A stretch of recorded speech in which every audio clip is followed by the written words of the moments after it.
Hello all, good morning. 16th டிசம்பருக்கான current affairs பார்க்கலாம். நாடாளுமன்றம் 2வது நாளாக முடக்கம். நாடாளுமன்ற கூட்டத்தோடு நடக்குது, எல்லாருக்கும் தெரியும். 2 நாளைக்கு முன்னாடி, அதாவது 13ஆம் தேதி வந்துட்டு பார்வையாளர்கள் இருக்கையில் இருந்த 2 பேர் வந்துட்டு வண்ண புகைக்குப்பிகளை அவங்க மேலே எரிஞ்சு வந்துட்டு ஒரு போராட்டம் நடத்தினாங்க. ஸோ இதனால் பாதுகாப்பு குறைபாடு கொடுத்து அதாவது ஆளும் கட்சி வந்து விளக்கம் வழக்க கோரி நாடாளுமன்றத்தை 2வது நாளாக முடங்கி இருக்கிறது. சரி, இதை வந்து நம்ம டிஎன்பிசிக்கு எப்படி யூஸ் பண்ணிக்கலாம் அப்படின்னு பார்த்தீங்கன்னா, இந்த போராட்டக்காரர்கள் எல்லாருமே பகத்சிங் ஃபேன் கிளப் அப்படிங்கிற ஒரு இணையதளம், அதில் ஒரு நிறைய இப்போ வெப்சைட்ஸ் இருக்கு இல்லையா, ஃபேஸ்புக், இந்த மாதிரி ஒரு சோஷியல் மீடியாவில் தான் இணைஞ்சிருக்காங்க. ஸோ இதை நம்ம என்ன இழக்கலாம், சோஷியல் மீடியாவோட இம்பேக்ட் அப்படிங்கும்போது இந்த மாதிரி டெரரிஸ்ட்டுக்கு ஆக்டிவிட்டீஸ் அந்த கூடுறதுக்கான வாய்ப்பு இருக்குது அப்படின்னு எழுதலாம். தென் ஃபேக் நியூஸ், இந்த ஃபேக் நியூஸை பற்றி ஆல்ரெடி எல்லோரும் படிச்சிருப்பீங்க இல்லையா. ஃபேக் நியூஸ்னால் வந்துட்டு மக்களுக்கிடையே வந்து அதிருப்தி எப்படி நிலவுது அப்படிங்கிற மாதிரி. ஸோ இதை வந்து ஃபேக் நியூஸ் கூட ரிலேட் பண்ணி எழுதலாம். ஸோ அதனால தான் வந்து வன்முறையாளர்கள் வந்து அதிகம் உருவாக்கப்படுறாங்க அப்படின்னு எழுதலாம். தென் நெக்ஸ்ட் ஒன் என்ன எழுதலாம்னா, இது நம்ம டெரரிஸ்ட் டாபிக்லையும் எழுதலாம். ஸோ இவ்வளோ இருக்குங்க. இதெல்லாம் ஒவ்வொரு நியூஸ் இருக்கும்போதும் அந்த நியூஸை எது கூட ரிலேட் பண்ணி நம்ம மெயின்ஸ் எழுதலாம் அப்படிங்கிறத சேர்த்து பார்த்து வச்சுக்கோங்க. தென் நேற்று சென்னையில் மியூசிக் அகாடமி அவங்களோட விருது வழங்கும் விழா நடைபெற்றது. இதில் சங்கீத கலாநிதி MS சுப்புலக்ஷ்மி அவர்களோட அவார்டை வந்து இந்த வருஷம் யார் வாங்கியிருக்கா அப்படின்னு பார்த்தீங்கன்னா, பாம்பே ஜெயஸ்ரீ வாங்கியிருக்காங்க. இவங்க வந்து ஒரு பாடகர், எல்லாருக்குமே தெரியும், நிறைய பாட்டு பாடியிருக்காங்க. இவங்களோட சேவையை பாராட்டும் விதமாக இந்த வருஷம் இவங்களுக்கு MS சுப்புலக்ஷ்மி அவர்களின் சங்கீத கலாநிதி விருது கிடச்சிருக்கு. அப்போது அதில் பேசினவங்க வந்துட்டு நிறைய பேர் வந்து மென்ஷன் பண்ணியிருக்காங்க. அந்த பேரில் நம்மளுக்கு யாரெல்லாம் வந்துட்டு டிஎன்பிசிக்கு ரொம்ப முக்கியமானவங்கன்னு பார்க்கலாம். ஐ திங்க் நம்மளோட சமச்சீர் புக்லேயே வந்துட்டு இதில் 3 பேரோட பேர் இருக்குது. புரந்ததாசர், தியாகராயர், முத்துசுவாமி தீட்சிதர், ஷியாமா சாஸ்திரி, இவங்க எல்லாருமே வந்துட்டு கர்நாடக சங்கீதத்துக்கு அதிகமாக உழைச்சிருக்காங்க. அவங்களோட சேவைகள் வந்து ரொம்ப பாராட்டப்பட வேண்டியவை அப்படின்னு சொல்லியிருக்காங்க. புரந்ததாசர், தியாகராஜர், முத்துசுவாமி தீட்சிதர், தென் ஷியாமா சாஸ்திரி. தென் நேற்று ஒரு கேள்வி கேட்டிருந்தோம், சாரி ஃபஸ்ட்டு தான் சொல்லியிருக்கணும். நேற்று ஒரு கேள்வி கேட்டிருந்தோம், பாரதியோட பிறந்த நாளை மத்திய அரசு எந்த விழாவாக கொண்டாடுறாங்க அப்படின்னு பார்த்துருந்தோம். அதில் இந்திய மொழிகள் தினம் அப்படின்னு கரெக்டாக கமெண்ட் பண்ணியிருந்தீங்க. அது December 12. அதே போல் January 12 வந்துட்டு ஒரு விழா வந்து தமிழ்நாட்டில் இருக்குது. என்ன அப்படின்னா, அயலக தமிழர் தினம். வெளிநாட்டில் வாழுவாங்க இல்லையா தமிழர்கள், அந்த மாதிரி தினம். இதில் ஒரு 8 பேரை தேர்ந்தெடுத்து 8 துறைகளுக்கான விருதுகள் வழங்கியிருக்காங்க. அதுக்காக அந்த போர்ட் வந்து ஓப்பன் ஆகிருக்கு அப்படிங்கிறது தான் நியூஸு. நம்ம இதில் என்ன பார்க்கணும்னா, January 12 அயலக தமிழர் தினம். இது 3வது வருடமாக தான் இந்த 2024 வந்து கொண்டாட போகிறாங்க. இதோட கருப்பொருள் என்ன அப்படின்னு பார்த்தீங்கன்னா, தமிழ் வெல்லும் அப்படிங்கிறது தான் இந்த வருஷத்துக்கான கருப்பொருளாக இருக்குது.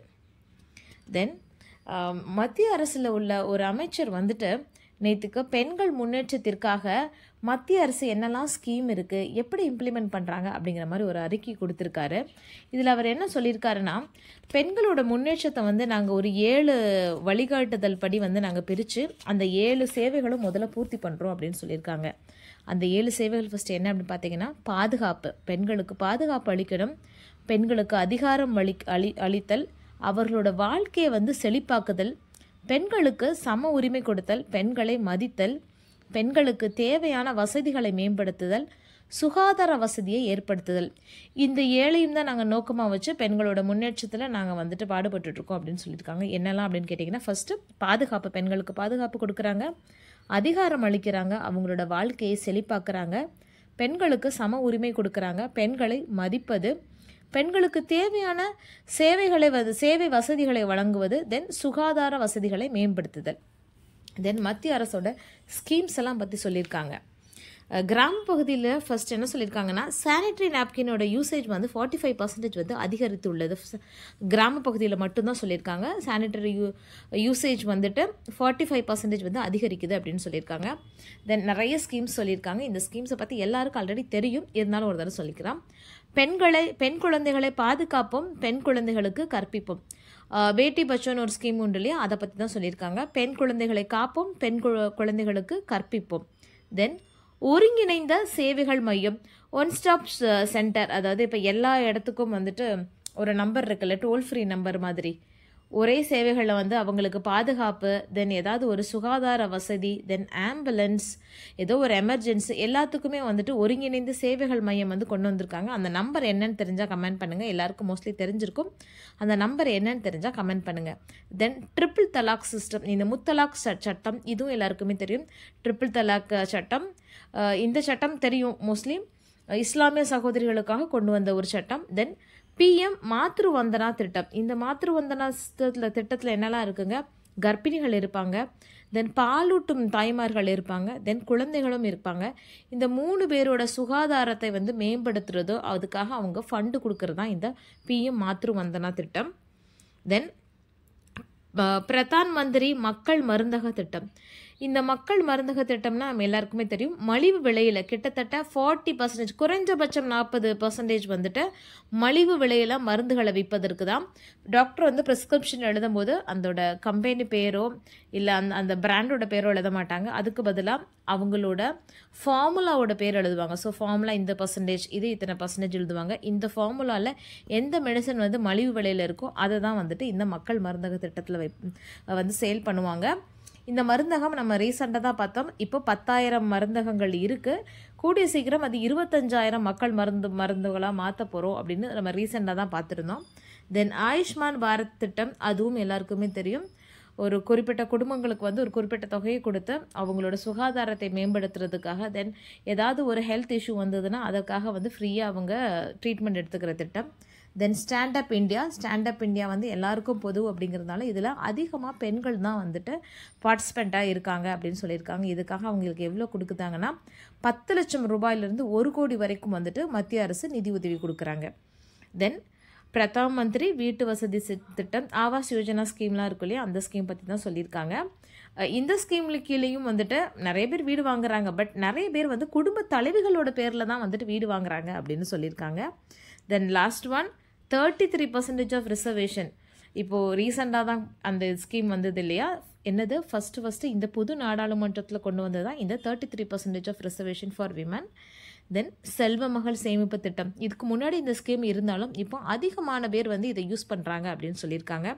அதுபோக பெண்கள் வந்துட்டு அதிகமாக வங்கி கணக்காக தன் பேரில் கொண்டு வந்த ஒரு முக்கியமான ஸ்கீம் தான் வந்து பெண்களை அதிகாரப்படுத்துதல் அப்படின்னு நம்ம அடிக்கடி சொல்கிறோம்ல, விமன் எம்பவர்மெண்ட், அதில் முக்கியமான ஒரு ஸ்கீம் தான் வந்து என்ன பார்த்தீங்கன்னா இந்த ஜன்தன் திட்டம். இது எல்லாருமே ஒரு தடவை பார்த்துக்கோங்க.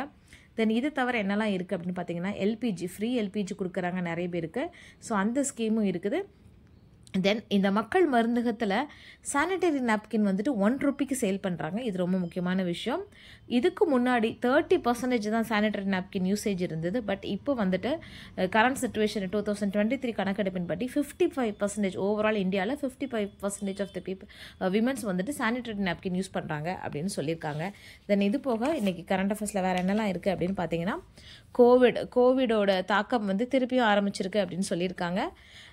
கேரளாவில் வந்துட்டு நிறைய கேசஸ் ஃபைல் ஆகிருக்குன்னு சொல்லியிருக்காங்க. ஸோ தமிழக எல்லை பகுதி இருக்கிறதுனால தமிழ்நாட்டிலும் வந்துட்டு இந்த ஆர்டிபிசிஆர் சோதனை வந்துட்டு நாங்கள் நிறைய பண்ணுறோம் அப்படின்னு சொல்லியிருக்காங்க.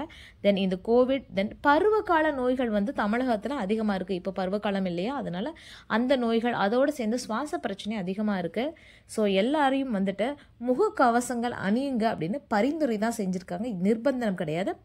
நீங்கள் முகக்கவசம் அணிஞ்சிங்கன்னா நீங்கள் இந்த பிரச்சனை தப்பிக்கலாம் அப்படின்னு தமிழக சுகாதாரத்துறை வந்து சொல்லியிருக்காங்க.